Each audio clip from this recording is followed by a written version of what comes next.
Magandang hapon po sa inyong lahat. Ngayon po ay Biyernes, January 16, 2026. Ito po ang resulta ng 5 PM draw ng 2D Lotto at 3D Lotto. Kung bago ka pa lang sa aking channel, pwede kang mag-like, share, at subscribe para updated kayo sa mga PCSO lottery results araw-araw. Para sa 5 PM draw ng 2D Lotto, ito po ang mga numerong lumabas. 5 and 22 in exact order.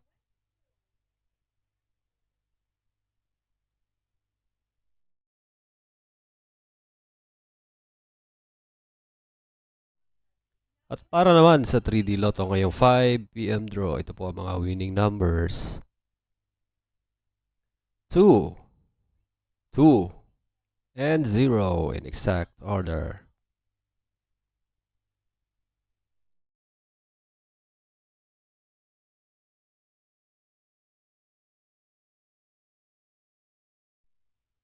Congratulations po sa lahat ng nanalo at kita-kits mo tayo mamayang 9 PM draw.